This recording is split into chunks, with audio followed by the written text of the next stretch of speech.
দুপুর 1টার সময় আমাদের গণপ্রতিষ্ঠা কার্যালয় যমুনাতে আমাদের প্রতিষ্ঠা পরিষদের একটা অনানুষ্ঠানিক বৈঠক ছিল এবং এই বৈঠকে আমরা একটা ব্যক্তিগত বিষয়ে আলোচনা করেছি এবং আলোচনা সাপেক্ষে আমি প্রধান উপদেষ্টা বরাবর আমার পদত্যাগপত্র জমা দিয়েছি। আমার যে দুটি মন্ত্রণালয় ছিল তথ্য সম্প্রচার এবং ডাক, টেলিযোগাযোগ এবং তথ্য প্রযুক্তি, দুটি মন্ত্রণালয়ের দায়িত্ব থেকে আমি ইস্তফা দিয়েছি। এছাড়াও এই জুলাই ফাউন্ডেশন, জুলাই পরিস্থিতি ফাউন্ডেশন সহ সরকারের যে সকল কমিটিতে আমি ছিলাম এই সকল কমিটি থেকে আমি একই সাথে ইস্তফা আমার হচ্ছে। মূলত গণ অভ্যুত্থানের প্রেক্ষিতে 8ই আগস্ট আমরা গণ অভ্যুত্থানের প্রতিনিধি হিসেবে প্রথমে 2 জন এবং পরবর্তীতে আরো একজন 3 জন অন্তর্বর্তী সরকারে দায়িত্ব নেই অন্যান্য প্রতিষ্ঠানদের সাথে।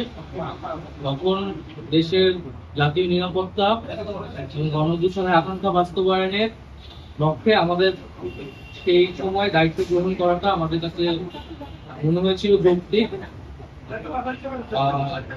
গত 6.5 মাসের প্রেক্ষিতে সরকার কাজ করছে, হয়তো আমরা আশানুরূপ ফলাফল এখনো পাইনি, কিন্তু আমার কাছে মনে হয়েছে যে সরকারের একটা স্ট্যাবিলিটিতে সরকার এসেছে এবং ব্যক্তিগতভাবে সরকারের বাইরে যে দেশের বর্তমান যে পরিস্থিতি, সেই পরিস্থিতিতে একটি রাজনৈতিক শক্তির উত্থানের জন্য আমার রাজপথে থাকা প্রয়োজন, ছাত্র জনতার কাতারে থাকা প্রয়োজন এবং আমরা যে গণতান্ত্রিক পরিবর্তনের আকাঙ্ক্ষা করি সেই আকাঙ্ক্ষার জন্য এবং আমার যে গণ অভ্যুত্থানে যে ছাত্র জনতা অংশগ্রহণ করেছে সেই শক্তিকে সংহত করতে আমি মনে করেছি যে আমার সরকারের থেকে আমার সরকারের বাইরে রাজপথে আমার ভূমিকা বেশি হবে এবং আমার বাইরে যারা আমাদের সহযোদ্ধা রয়েছেন তারাও এটি চান এবং সেই প্রেক্ষিতে আমি মূলত আজকে পদত্যাগপত্র জমা দিয়েছি।